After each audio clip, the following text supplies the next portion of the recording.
Hey, I'm Greg. And I'm Billy. And we're the Fuji Guys. This is a top features video, so this is where Billy's going to take you through this camera. In particular, we're talking about the S9200. If you saw the first look video, it's also about the S9400W. These are two cameras that are virtually the same, except the S9400W has got the Wi-Fi feature. Okay, so again, you saw the first look of really where the buttons and controls are. This video, Billy's going to go through some of the top features, so show you how to use them, what the benefit is of using them. And I can tell you that all in all, this is a great camera, especially if someone wants to travel light without carrying a lot of extra lenses. It's one of our most popular style of cameras. And it's got an amazing 50 times zoom lens. So Billy, tell me some top features on this camera. Okay, absolutely. This camera offers a 50 times optical zoom lens that starts off at a wide angle, 24 millimeters, and zooms all the way into about 1200 millimeters. You can use the zoom controls on the top to zoom in, zoom out.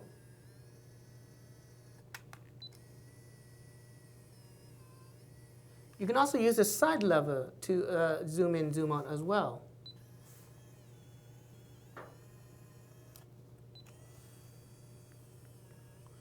You can also configure the speeds of this zoom lever to be slower if you wanted to. So you go into the menu, and from there you would go into the setup of the menu screen. Look at the side zoom lever controls, and it's set to high. But if I set it to low, you can actually have it much slower.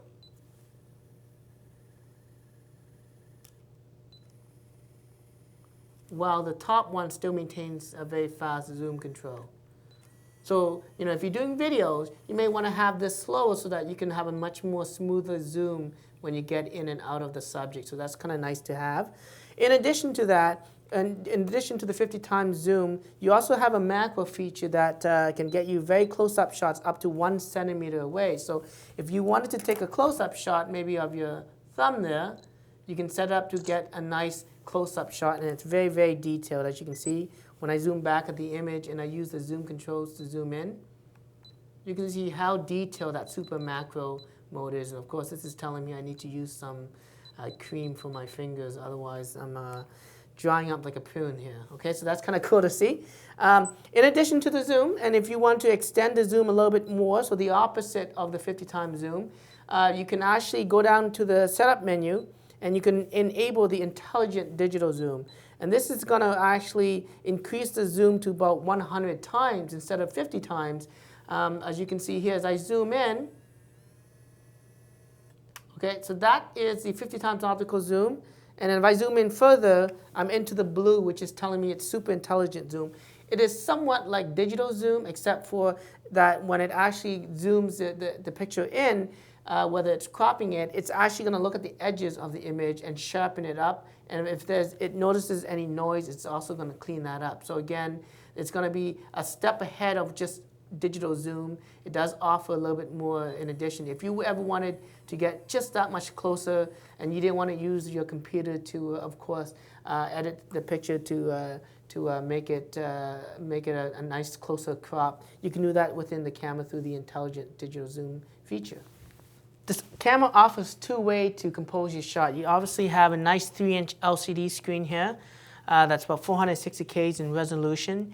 You also have an electronic viewfinder on the top that offers about a 200,000 dot resolution. So again, two different options. The EVF on the top is great for when shooting outdoors in bright sunlight where it may be more difficult to see on the back of the screen. In addition to that, it also conserves battery life. So generally when you're shooting outdoors, you probably want to use the EVF. So in order to do that, you push the EVF LCD switch on the side here, and it jumps between that screen and the screen on top, as you can see. It jumps between the two.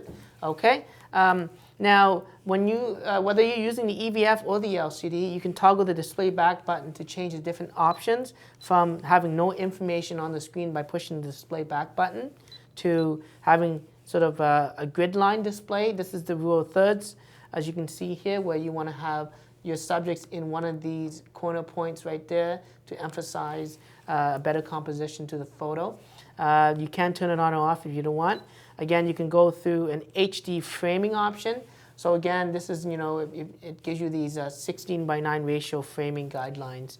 Again, going to the last one is the histogram display that gives you sort of the high and low points of the dark and brighter images within the scene itself. And it is a live histogram, so it will adjust to the lighting conditions, as you can see there. This is going to help you determine the scene to be, the average scene to be if it's dark or bright. Okay, so again, both of this can be seen between the EVF and the LCD by toggling the display back button on the back of this camera. The 9400W offers a Wi-Fi capabilities that allows you to connect to your smartphone, and of course allows you to browse images on the camera as well as transfer images from the camera to your smartphone, in which case from there you can obviously share it through your different social media websites if you wanted to do that, or you can also do the traditional email and attach the images that way. First off, you need to download the application from either the the App Store, whether it's iOS or Android. And of course, there's two different versions. There's the photo receiver as well as the camera application. The camera application gives you a little bit more functionality, and that's the one I'd rather you download. First off, you have to be in the playback mode on the camera.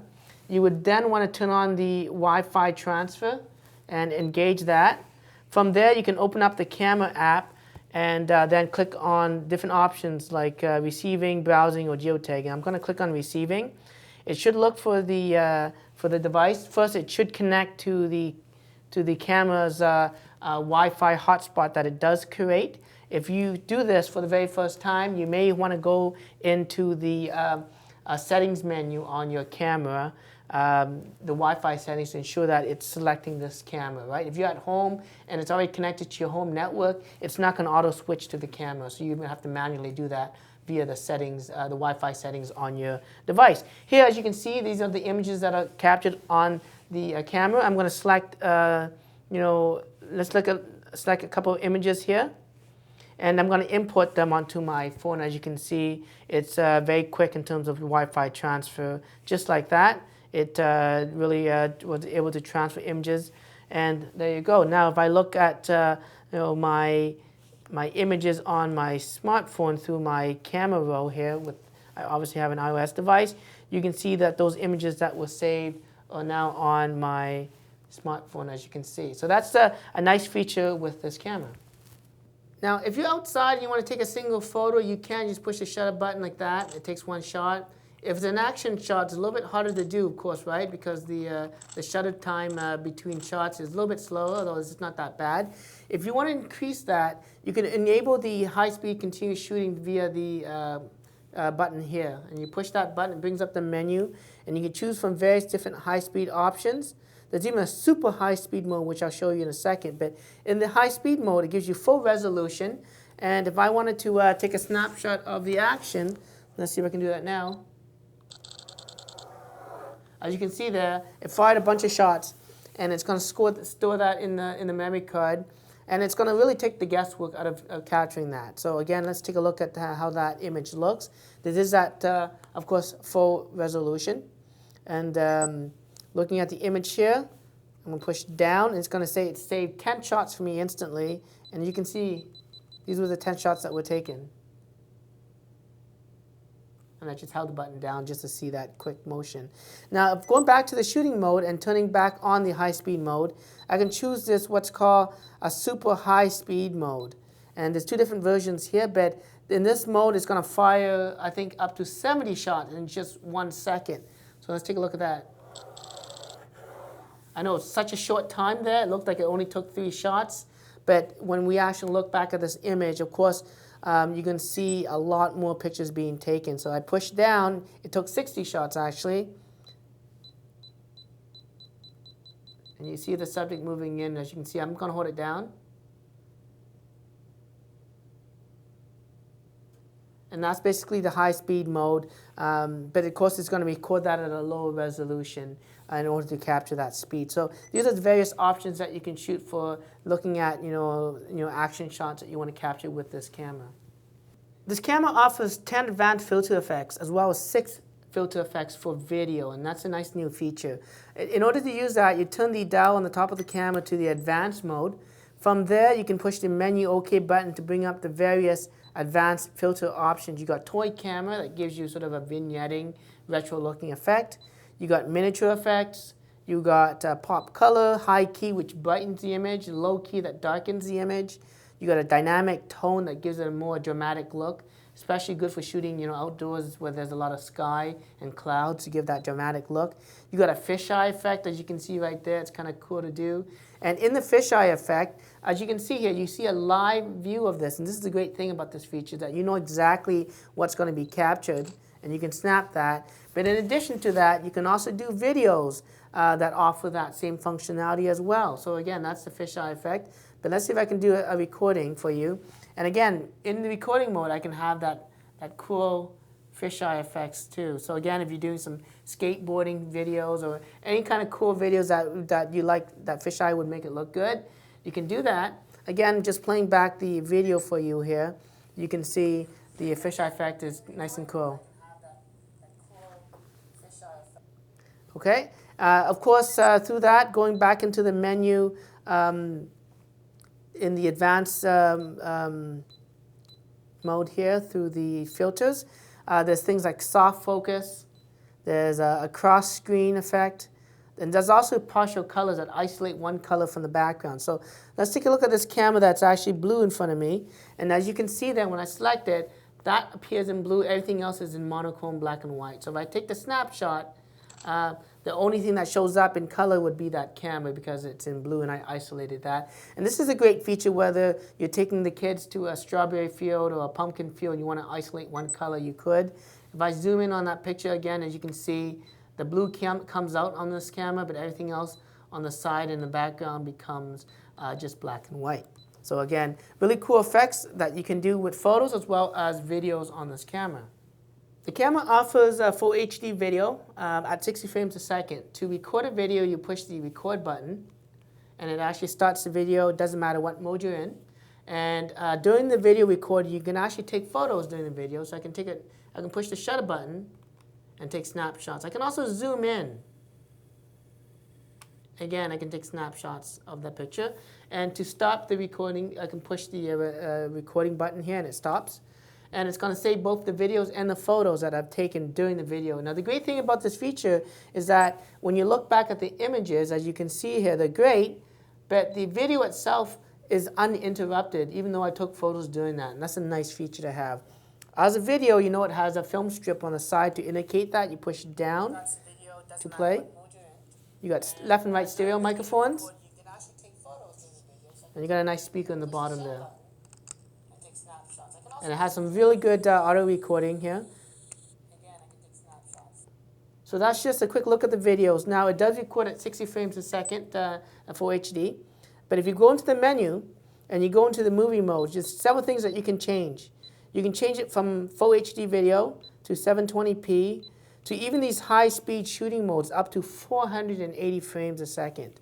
Let me just do 240 frames instead just to show you what it looks like. This is basically a high-speed video, and I'm going to take my pencil, I'm going to drop it. I'm going to record this for just about a second. So I'm going to push record, drop the pencil, and stop the recording right away. And when I play back the video, it's going to actually record this in high speed. Now there's no audio and the resolution's reduced, but you can see you have that slow motion effect. So if you want to be creative, maybe take a water balloon and poke it and let it burst up. You can kind of see how that works. It's kind of cool feature to try out. In addition to that control via the video mode, so again I'm just going to put it back to the HD video. You can also change the autofocus mode during the video from continuous or center. With continuous, the camera's going to automatically adjust focus during the video. If you don't want it to focus during the video, you can set it to the center focus, and it will just set the focus when it's first started, and it won't adjust it during the video. You can also have face detection on as well, and it will allow for focusing during the video, so that if you're tracking a subject, it's going to actually operate and constantly adjust focus based on the subject that's in the scene. So that's a nice looking feature to have, and it's a great feature on this camera.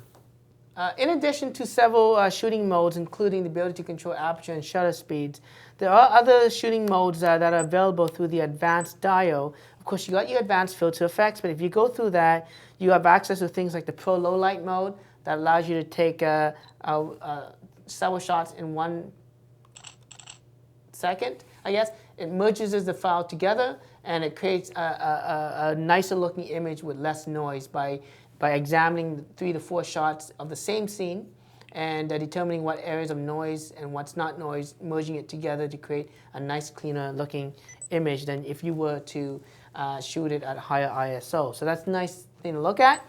In addition to that mode, you can shoot HDR photos, which kind of is the opposite in the sense that the highlight areas and the shadow areas, you can get more details in shooting in this mode. Again, I would recommend you have it on a tripod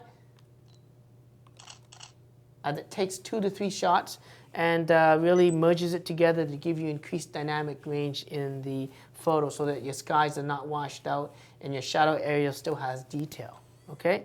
There's also other cool features through the advanced dial, things like the natural light mode as well as the zoom bracketing function. And through that, basically what happens is, as you can see here, it's going to take 1 shot of the full view, and it's going to create 3 different crops for you as well. And as you can see there, it saved all shots together. When I look back, you can see there's different cropped version of the exact same photo. So again, these are great features to look at with this camera. To take panoramic photos, you can set the camera to the panoramic mode or the panorama mode. And from there, you have the ability to do a full 360 degrees rotation and to capture that scene. And of course, you can configure it for different angles up to 360, but you can do as little as 120, which I'm going to select. You can also change the direction from going left to right or panning right to left instead. You can also change the direction going from the bottom to the top and top to the bottom. And the reason why I bring that up is that if you actually do a panoramic going top to bottom, traditionally you can do something like that. But if you rotate the camera in this direction, you can get more resolution. So as you rotate and make a panoramic photo in this orientation, it's going to give you a higher resolution image. So let me just try that out here to show you that example, okay?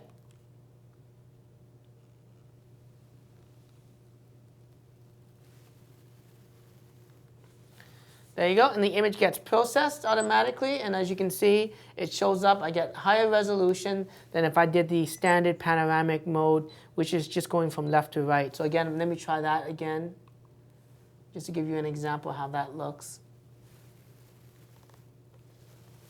Very simple to do, like I said. This is the one that's going left to right, and this is one that's going from a vertical position. So as you can see, I get higher resolution with that option. Okay? And that's a nice little feature to show you. And again, you can do this up to about 360 degrees if you wanted to. Well, thanks very much. Yeah, and as I mentioned, a lot of great top features. I mean, I love those filters that you show and the Wi-Fi functionality now, you know, being able to send your pictures to your smartphone or to your home PC with the press of a button is amazing and brings this camera really into that connected world that we see with all our other consumer electronic devices these days. So yeah, and shooting video and stills as you described it, what a great all-round camera. So thanks very much for that, Billy. Hey, check out all our other videos by subscribing to our YouTube channel and follow Billy on Twitter, and you'll find all the latest news about Fuji as well. So until the next video, I'm Greg. And I'm Billy. And we're the Fuji Guys.